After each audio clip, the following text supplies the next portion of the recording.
उस चीज़ को कैसे महसूस कर लेते हैं जो एक आशिक तब महसूस करता है जब दिल टूट जाता है? मुझे लगता है कि संगीत हमेशा अपने पर्सनल एक्सपीरियंस से ही इंस्पायर होता है। उद्योग कुछ मैदानी जिलों में ही सिमट के रह जाते हैं, उनका जो लाभ है वो पहाड़ों तक पहुंचता नहीं, पहाड़ तक वो यूनिट्स लगती नहीं जो पहाड़ के नेचर के उद्योग हैं। हमने उत्तराखंड के अनुकूल पर्यटन को उद्योग का दर्जा दिया। देश में शायद एकाध कोई राज्य होगा जिसने उद्योग का दर्जा दिया। राम तेरी गंगा मैली, राम लखन राम लीला, तो क्या कारण है कि राम आपके रग रग में बसे हुए हैं? R Raza A Ali M मुराद।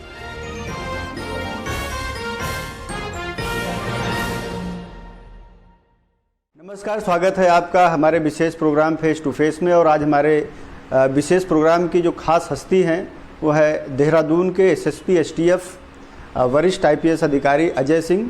और अजय सिंह से आज साइबर क्राइम की बढ़ती चुनौतियों पे विस्तार से बातचीत करेंगे और इसके साथ ही बातचीत करेंगे जो विशेष कार्यबल है यानी एसटीएफ, उसके सामने कौन सी चुनौतियां होती है और आम पुलिस यानी अगर जिले की सिविल पुलिस की बात करें तो उससे हट करके एसटीएफ क्या कुछ खास करती है और किस तरह का ये खास बल है। आपका बहुत बहुत स्वागत है सर हमारे विशेष प्रोग्राम फेस टू फेस में। Thank you. तो सर, जैसा कि मैं बात कर रहा था साइबर क्राइम पे, आज न केवल हिंदुस्तान बल्कि पूरी दुनिया की सबसे बड़ी चुनौती के तौर पे साइबर क्राइम उभर करके आ रहा है। पिछले 5 सालों के डाटा का अगर हम एनालिसिस करते हैं तो जो साइबर क्राइम यानी जो साइबर अपराध के बढ़ने की गति है वो बहुत ही तेज़ी से दिखाई देती है। तो एक पुलिस ऑफिसर के तौर पे, एक एसटीएफ के एसएसपी के तौर पे इस चुनौती को किस रूप में देखते हैं और इससे निपटने की जो तैयारियां हैं वो कितनी अभी पुलिस बल के पास है और कितनी और भविष्य में ज़रूरत पड़ने वाली है? देखिए, एकदम आपने सही कहा कि कुछ चुनौतियां जो समय के साथ उभरती हैं और चूंकि जिस तरह से हमारा टेक्नोलॉजी डेवलपमेंट हो रहा है और जो डीमोनेटाइजेशन के बाद से जो हम जिस तरह से सारी प्लास्टिक मनी में सब हमारे जो ट्रांजैक्शंस हो रहे हैं, इसको देखते हुए जो अवेयरनेस का लेवल है वो थोड़ा सा धीरे चला। लेकिन जो है साइबर अपराधी जो है इसमें जो टेक्निकली जो साउंड है या जो नहीं भी है वो ट्रेंड होकर इसका यूज़ कर रहे हैं। पूरे ग्लोबल तौर पर भी देखा जाए 30 to 40% इंक्रीज़ हर ईयर रहा है। और खासकर भारत जैसे देश में जहाँ पर इतनी आबादी और लोग हैं जो यूज़ कर रहे हैं इस तरह से टेक्नोलॉजी को, तो इसमें 80 से 90% तक की वृद्धि हुई है। तो एक एज अ चैलेंज के रूप में, चूँकि जो पुराने अपराध थे, जो ट्रेडिशनल अपराध थे, चोरी लूट, इसमें व्यक्ति खुद अपराध करने घटना स्थल पर आता है और वो कहीं ना कहीं अपने फुटप्रिंट्स छोड़ जाता है, ट्रेसेस, जिससे उसको पकड़ना आसान होता है। साथ ही साथ जो हमारा मुखबिर तंत्र होता है वो भी उनकी पहचान कर लेता है। लेकिन जो साइबर अपराध है वो वर्ल्ड में कहीं भी बैठकर, किसी भी कोने में बैठकर सिर्फ मात्र एक फ़ोन या लैपटॉप या इलेक्ट्रॉनिक गैजेट से किया जा सकता है। खासकर साइबर अपराधी का कोई जगह नहीं होती, कोई पहचान नहीं होती। तो उस डिजिटल फुटप्रिंट को ट्रेस करना और टेक्नोलॉजी वाइज खुद को एक एज अ पुलिस फोर्स में रहकर उसको अपग्रेड करना, ये एक चुनौती के रूप में है जिसको उत्तराखंड पुलिस और खासकर एसटीएफ और साइबर पुलिस इसको एज अ चैलेंज ले रही है और इसमें आगे काम कर रही है। तो सर, जो साइबर क्राइम बहुत तेज़ी से बढ़ा है और जो पुलिसिंग की अगर बात करें, जो परंपरागत पुलिसिंग थी लाइक मुखबिर के थ्रू या पुलिस का अपना एक तंत्र, एक नेटवर्क होता है और अपराधों को खोलने का एक तरीका भी होता है, अब उन तरीकों में भी बदलाव की बेहद ज़रूरत महसूस की जाती होगी। जो अगर पुलिस ट्रेनिंग की बात करें, पुलिस प्रशिक्षण की बात करें, तो वह इस साइबर क्राइम की चुनौतियों से निपटने के लिए परंपरागत पुलिसिंग से हट करके कितना अपडेट हो रहा है? हाँ, देखिए, ये ट्रेनिंग जो पार्ट है, ये हमेशा जब नए ट्रेंड्स आते हैं, नए अपराध आते हैं, तो ट्रेनिंग बहुत महत्वपूर्ण रहती है। और जैसा आपने भी कहा, इस पॉइंट को रेस किया है, तो मैं ये बताना चाहूँगा आपके चैनल के माध्यम से कि विगत वर्षों में जो है मिनिस्ट्री ऑफ होम अफेयर्स ने इस तरह की जो है टेक्निकल ट्रेनिंग पर बहुत फोकस किया। ऐसे बहुत सारे संस्थान और इंस्टीट्यूट्स हैं जो टेक्निकली साउंड है और रेगुलर ट्रेनिंग के लिए बजट का जो एलोकेशन होता है उसका बहुत सारे प्रतिशत के रूप में वृद्धि की गई है। और साथ ही साथ स्टेट पुलिस और एजेंसीज जो है इस तरह की ट्रेनिंग को ऑनलाइन मोड में, ऑफलाइन मोड में लगातार कर रहे हैं। तो मुझे लगता है कि ये जो ट्रेनिंग का पार्ट है, चूँकि ट्रेनिंग का भी एक फेज़ है, उस फेज़ में उत्तराखंड पुलिस भी आगे बढ़ रही है, अन्य पुलिस भी हैं, लॉ इन्फोर्समेंट एजेंसीज भी हैं और ट्रेनिंग के बजटरी अलाउंस भी बहुत बड़े हैं। तो मुझे लगता है आने वाले समय में जब हम इस नई मोडस ऑपरेंडी के तरीकों के जो अपराध हो रहे हैं उसमें हमारी टीमें ट्रेंड होंगी तो इसमें ज़्यादा अच्छे रिजल्ट आएंगे। सर, अपराध को रोकना और अपराधी को सजा दिलाना ये पुलिस का एक बेसिक कार्य है, मौलिक कार्य है और इसको करने का जो तरीका है, अपराध को रोकना और अपराधी को सजा दिलाना, एक कानून के माध्यम से देते हैं, जिसके लिए सीआरपीसी आईपीसी है। लेकिन अगर साइबर क्राइम की बात करें तो सीआरपीसी आईपीसी में ऐसा कोई लॉ नहीं है। और अभी भी हमारे देश के पास, मुझे जहाँ तक याद है कि 2013 में भारत सरकार ने एक साइबर सुरक्षा पॉलिसी, साइबर सुरक्षा नीति प्रस्तुत की,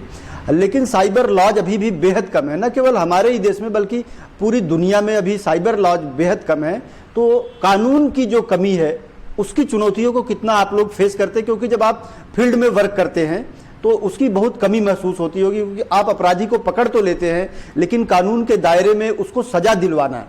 वो काफ़ी मुश्किल होता होगा। तो इस तरह का थोड़ा विस्तार से हमारे दर्शकों को बताएं कि साइबर लॉ की कमी कितनी आप लोगों की जो कार्य क्षमता है उसको प्रभावित करती है। देखिए, इंफॉर्मेशन टेक्नोलॉजी एक्ट जब आया तो इसके बाद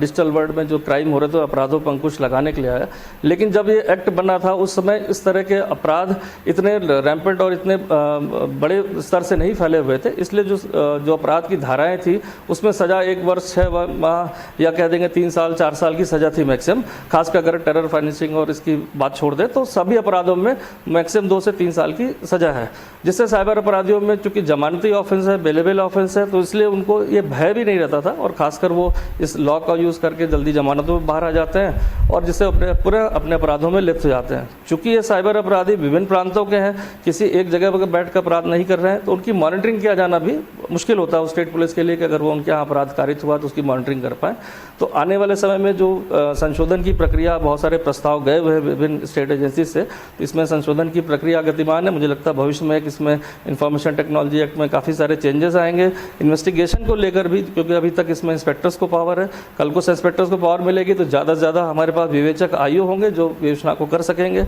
तीसरा जो उसमें महत्वपूर्ण बिंदु है कि जो हमारा डेटा बैंक है इसको हमें आपस में शेयर नहीं हुआ था, वो भी एक प्लेटफॉर्म है एमएचए के through, I4C Indian cyber crime coordination centre, इसके माध्यम से अब डेटा शेयरिंग भी विभिन्न जो साइबर यूनिट्स हैं स्टेट्स की वो कर रहे हैं। और हाल फिलहाल में जो हम लोग अपराधियों को पकड़ते हैं उनसे जो मोबाइल नंबर है या IMEI है या जो बैंक अकाउंट या जो भी संदिग्ध चीज़ें उनसे बरामद होती हैं उसको शेयर कर रहे हैं। तो पूरे स्टेट में के साथ साथ अन्य प्रांतों में भी एजेंसियाँ उसको यूज़ कर रही हैं इस प्लेटफॉर्म को, और हमें अपराधियों का डेटाबेस बना रहे हैं। तो आने वाले समय में डेटाबेस से हम अपराधियों को चिन्हित करना, उन पर कितने मुकदमे हैं, वो किस किस प्रांतों में अरेस्ट हुए हैं या वांटेड हैं, और ये जब आपराधिक इतिहास के साथ हम केस प्रेजेंट करेंगे तो मुझे लगता है कि आने वाले समय में उनकी सज़ा भी ज़्यादा होगी और साथ ही साथ उनको जमानत और बेल में भी दिक्कत आएगी। सर, बात होती थी जब अपराधियों की, तो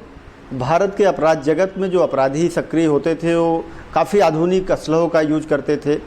तो बीच में पुलिस आधुनिकीकरण की बहुत मांग उठी और सरकारों ने भी बहुत इस पे ध्यान दिया। खासकर उत्तराखंड सरकार की बात करें तो यहाँ भी पुलिस मॉडर्नाइजेशन का काफ़ी काम हुआ और जो वर्तमान में DGP है उन्होंने इसके लिए काफ़ी बढ़ चढ़ के काम किया है, AIG भी उन्होंने काम किया।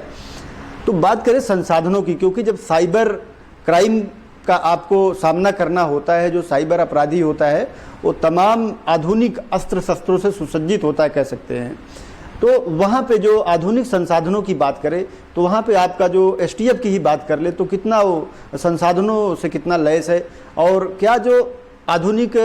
अपराधी है यानी साइबर अपराधी हैं, साइबर क्रिमिनल्स हैं, क्या वो आपसे मॉडर्नाइजेशन के मामले में कहीं आगे दिखाई देते हैं? देखिए, मॉडर्नाइजेशन का इशू उठाया इसमें शासन लेवल पर, खासकर मैं उत्तराखंड की बात करूंगा। मॉडर्नाइजेशन में काफ़ी बजटरी अलाउंस जो है हमारा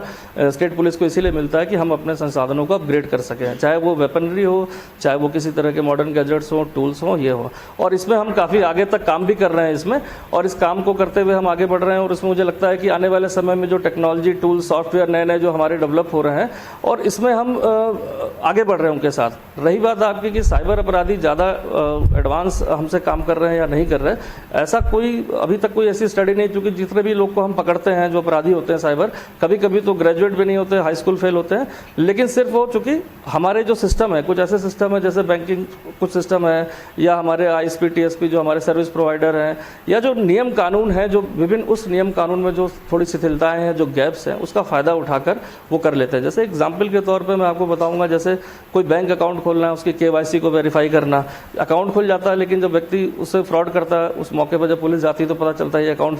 फेक था और उसका एड्रेस वेरीफाई नहीं है, या कोई सिम कार्ड है, सिम कार्ड ले लिया और फेक अकाउंट नाम पर ले लिया उस आदमी का, खोजने पर मिल नहीं रहा। तो ये चीज़ें छोटी छोटी चीज़ें हैं जिसका प्रयोग हो रहा है आज की डेट में, जो अपराधी कर रहे हैं। अगर वो आने वाले समय में, हम सभी प्लेटफॉर्म पर इस बात को उठा रहे हैं और इसमें भी चाहे वो बैंकिंग रिफॉर्म्स हो इस तरह के, चाहे वो हमारे जो सर्विस प्रोवाइडर हैं उनको लेकर हो, तो आने वाले समय में स्टेप्स चल रहे हैं और नियर फ्यूचर में जब हम इन सारे स्टेप्स को पूरा कर लेंगे तो साइबर अपराधियों को भी दिक्कत होगी इस तरह के फेक अकाउंट, फेक सिम को यूज़ करके धोखाधड़ी करने में। बाकी जिस तरह से टेक्नोलॉजी आ रही है, टेक्नोलॉजी का प्रयोग ओपन है, डार्क वेब है, जहाँ से लोग विभिन्न टूल्स खरीद लेते हैं। हाल फिलहाल में आपने भी देखा होगा, करीब करीब हमने 5 यहाँ पर जो है कॉल सेंटर बस्ट किए जो एकदम हाईटेक डार्क वेब से टूल्स को लेकर और ऑपरेट कर रहे थे। तो जिस तरह से डार्क वेब है और इस तरह की चीज़ें जो टूल्स मिल रहे हैं वहाँ पर, उस पर भी हमारी नज़र है। उसके लिए भी हम अपने लोग को ट्रेंड कर रहे हैं कि वहाँ से कैसे एक्सट्रैक्ट करें इंफॉर्मेशन को और अपराधियों पर नकेल कर सके। लेकिन चूंकि एक चुनौती आई है तो उस चुनौती को निपटने के लिए जो हमें टेक्नोलॉजी एडवांस चाहिए, मॉडर्नाइजेशन चाहिए, ट्रेनिंग चाहिए, साथ ही साथ जो अवेयरनेस का पार्ट है पब्लिक का, क्योंकि फाइनली जो है विक्टिम है वो पब्लिक है, तो पब्लिक का जो अवेयरनेस लेवल है अगर वो भी थोड़ा बढ़ता है तो मुझे लगता है कि इस पर भी अंकुश लगने में अपराधों पर लगेगा और आने वाले समय में या लुकिंग फॉरवर्ड कि हाँ कहीं ना कहीं हम इस अपराधों पर पूर्णतः अंकुश लगा पाएंगे। सर, स्पेशल टास्क फोर्स के पास काफ़ी रूटीन के काम भी होते हैं और साइबर क्राइम एक बड़ी चुनौती के तौर पे जैसा कि हम लोग बात कर रहे हैं ही, तो परसेंटेज की बात करें तो कितना परसेंटेज जो है साइबर क्राइम के केसेस आए आपके पास पिछले 2-3 सालों में, और जो रूटीन के काम है, रूटीन की जो अपराध की विवेचनाएं हैं वो कितने परसेंट? देखिए, स्पेशल टास्क फोर्स उत्तराखंड में हमने बहुत सारी यूनिट है, जैसे साइबर एक यूनिट हो गई, इसी के साथ फाइनेंशियल यूनिट भी है और ड्रग्स पर भी काम कर रहे हैं स्टेट लेवल पर। तो इन्हीं सबको देखा जाए तो अगर हम फोकस, जैसा आज का मुद्दे में साइबर को लेकर हम फोकस करते हैं, तो अपराध के आंकड़े चूंकि आज की डेट में बहुत सारे पोर्टल MHA के माध्यम से भी बने हैं, तो उसमें ऑनलाइन शिकायतें भी आ रही। जो ऑनलाइन शिकायतों का जो प्रतिशत है वो करीब 100 से 200 टाइम्स देखा गया है कि इंक्रीज हुआ है इसमें, जो ऑनलाइन लोग शिकायत कर रहे हैं। साथ ही साथ थाने चौकी पर भी कंप्लेंट्स को रिसीव कर रहे हैं हम लोग और इसके साथ ही डेटाबेस भी बना रहे हैं कि किस तरह की शिकायतें कहाँ से आ रही हैं, कौन कौन से विक्टिम है और किस तरह से उनके साथ धोखाधड़ी की गई है। तो इंक्रीज लेवल तो 100% के ऊपर है। साथ ही साथ जो साइबर जो अपराधी और अपराधों में तो कहीं ना कहीं रंजिशन घटना की जाती है और कहीं अन्य गैंग वार होते हैं या कोई अन्य कारण होते हैं, लेकिन साइबर अपराधी में सिर्फ साइबर अपराधी जो है 99% कहिएगा तो सिर्फ पैसे के लिए वो उस अपराध को कारित करता है। 1% है जहाँ पर वो अश्लील वीडियो पोस्ट करके किसी की इमेज को ख़राब करना या उसको हैरेस करना या महिलाओं और बच्चों की पोस्ट डालकर उनको परेशान करना, ये होता है। लेकिन 90% के ऊपर जो है मामले सिर्फ पैसे के लिए होते हैं। तो अगर हमारे जो पब्लिक अवेयरनेस है, क्योंकि बैंकिंग सिस्टम में भी कि जब तक आप OTP नहीं देंगे, अपनी फाइनेंशियल क्रेडेंशियल्स को शेयर नहीं करेंगे, किसी लालच में नहीं फंसेंगे, किसी लॉटरी में आपको लगता है कि खुल गई और आपको इतने पैसे देने हैं, उससे अगर अवेयर होंगे तो 50% काम तो जो फ्रॉड का है वो साइबर विक्टिम बनने से बचेंगे और साइबर अपराधी का काम वहीं रुक जाएगा।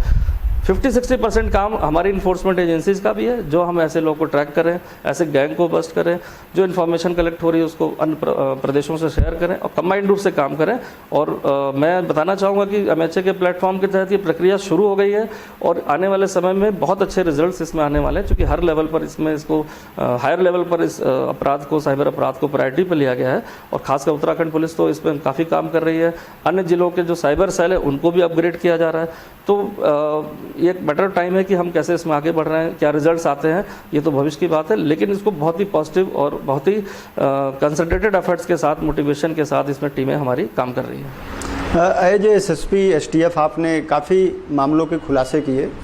कोई ऐसा मामला बताइए जो बहुत इंटरेस्टिंग रहा हो लेकिन चुनौतियाँ उसमें अन्य मामलों की तुलना में अधिक रही हो। अब ऐसे तो केसेस रूटीन में आते रहते हैं जिसमें कहीं ना कहीं पुलिस को चुनौती मिलती है। बेसिकली मैं पर्टिकुलर केस का न लेकर मैं एक जनरल बात बताऊंगा कि हमेशा क्या होता है कि जो उत्तराखंड में खासकर और देहरादून, हरिद्वार जो जनपद हैं, यहाँ पर जो अपराध कारित होते हैं, चाहे वो साइबर अपराध हो, चाहे वो कोई और अपराध हो, उसमें कहीं भी लोकल इन्वॉल्वमेंट हमारी इतनी नहीं रहती कि कोई लोकल गैंग हो या कोई लोकल स्टेटर है या वैसा हो। और बड़े अपराधों में हमेशा दूरस्थ प्रांत के अपराधी होते हैं और जो विभिन्न, चाहे वेस्टर्न यूपी हो, चाहे वो बिहार हो, झारखंड हो, राजस्थान हो, इन जगहों के प्रांतों के, हरियाणा हो, वहाँ के होते हैं। उन जगहों पर जाकर वहाँ पर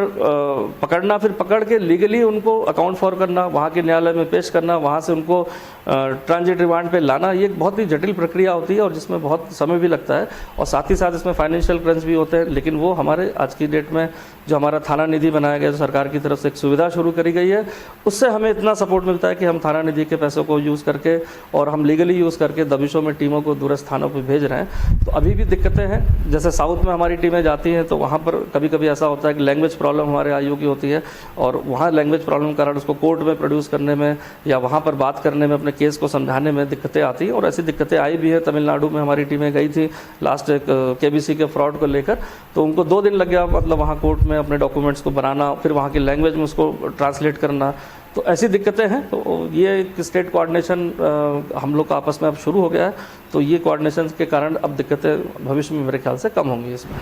चलिए सर, बहुत सारी बातें हमने की, बहुत सारी चुनौतियों पे आपने प्रकाश डाला और किस तरह से स्पेशल टास्क फोर्स काम कर रहा है इसके बारे में भी बताया। समय की सीमा को देखते हुए आपके बारे में, थोड़ा व्यक्तिगत जीवन के बारे में कुछ हमारे दर्शकों को बताया कि कहाँ के रहने वाले हैं और पुलिस सेवा में आने का कब से मन हुआ? हाँ, देखिए, व्यक्तिगत जीवन जब आप एक प्रोफेशनल लाइफ में आ जाते हैं तो व्यक्तिगत जीवन उससे थोड़ा अलग हो जाता है, खासकर जब आप यूनिफॉर्म जॉब में होते हैं। तो बहुत ज़्यादा व्यक्तिगत जीवन मैं अभी शेयर नहीं कर पाऊंगा। इतना जरूर बताऊंगा कि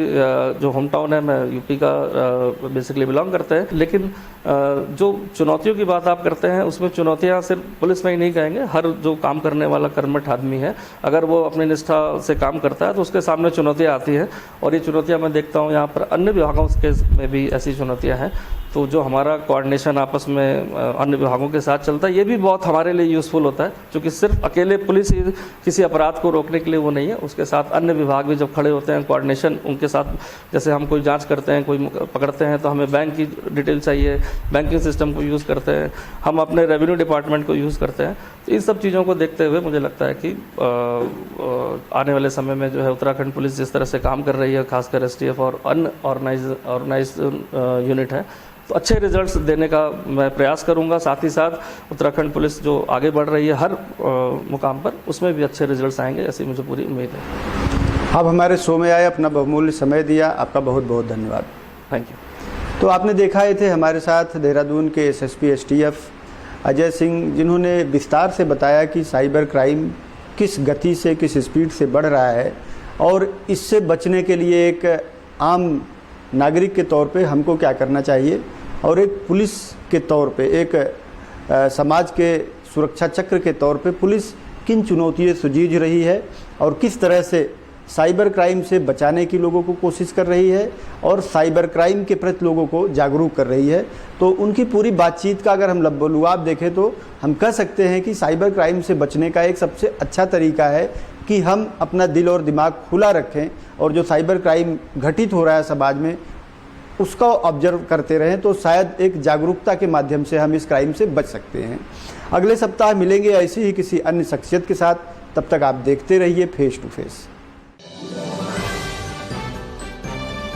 उस चीज़ को कैसे महसूस कर लेते हैं जो एक आशिक तब महसूस करता है जब दिल टूट जाता है? मुझे लगता है कि संगीत हमेशा अपने पर्सनल एक्सपीरियंस से ही इंस्पायर होता है। उद्योग कुछ मैदानी जिलों में ही सिमट के रह जाते हैं, उनका जो लाभ है वो पहाड़ों तक पहुंचता नहीं, पहाड़ तक वो यूनिट्स लगती नहीं जो पहाड़ के नेचर के उद्योग हैं। हमने उत्तराखंड के अनुकूल पर्यटन को उद्योग का दर्जा दिया। देश में शायद एकाध कोई राज्य होगा जिसने उद्योग का दर्जा दिया।